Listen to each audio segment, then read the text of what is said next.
بسم اللہ الرحمن الرحیم۔ السلام علیکم پیارے دوستوں، کیا حال ہے؟ شب برات کی حقیقت اور اس رات میں رزق اور عمر کی تقسیم کی حقیقت کے متعلق حدیث کا بیان۔ شب برات کیا ہے اور کیا یہ بات صحیح ہے کہ اس رات رزق اور عمر کی تقسیم ہوتی ہے؟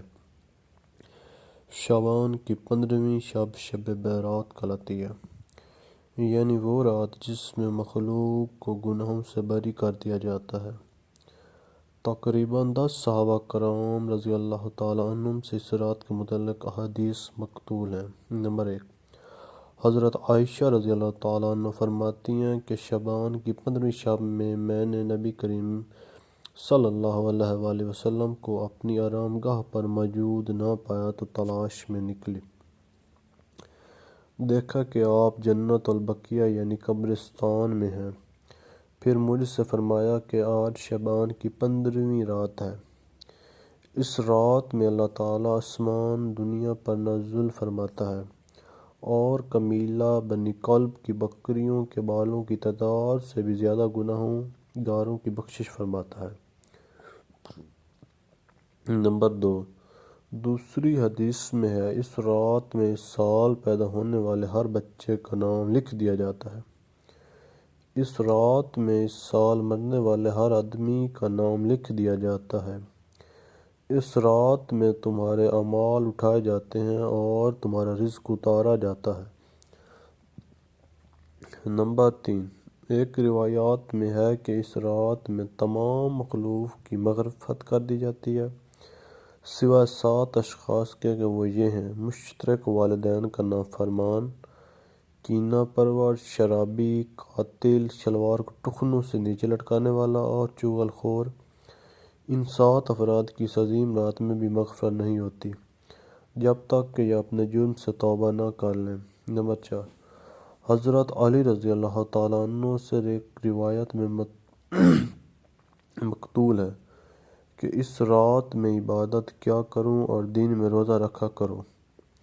اس رات سورج غروب ہوتے ہی اللہ تعالیٰ اپنے بندوں کی طرف متوجہ ہوتے ہیں اور اعلان ہوتا ہے، کون ہے جو گناہوں کی بخشش کروائے، کون ہے جو رزق میں وسعت طلب کرے، کون مصیبت زدہ ہے جو مصیبت سے چھٹکارا حاصل کرنا چاہے۔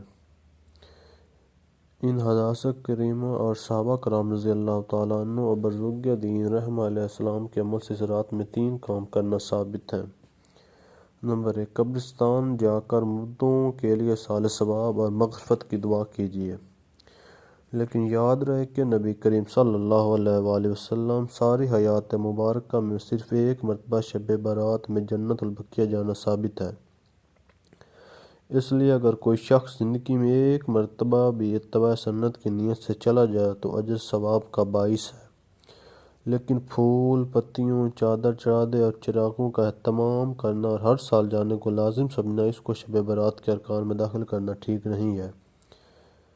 جو چیز نبی کریم صلی اللہ علیہ وسلم سے جس درجے میں ثابت ہے اس کو اسی درجے میں رکھنا چاہیے۔ اس کا نام اتباع اور دین ہے۔ نمبر 2، اس رات میں نوافل تلاوت، ذکر و ذکر کا اہتمام کرنا۔ اس بارے میں یہ واضح ہے کہ نفل ایک ایسی عبادت ہے جس میں تنہائی مطلوب ہے، یہ خلوت کی عبادت ہے، اس کے ذریعے انسان اللہ کا قرب حاصل کرتا ہے۔ لہٰذا نوافل وغیرہ تنہائی میں اپنے گھر میں ادا کر کے اس موقع کو غنیمت جانیں۔ نوافل کی جماعت اور مخصوص طریقے اپنانا درست نہیں ہے۔ یہ فضیلت والی راتیں روز شغب اور میلہ اجتماع منعقد کرنے کی راتیں نہیں ہیں، بلکہ گوشہ تنہائی میں بیٹھ کر اللہ سے تعلقات استوار کرنے کے قیمتی لمحات ہیں، ان کو ضائع ہونے سے بچائیں۔ دن میں روزہ رکھنا بھی مستحب ہے۔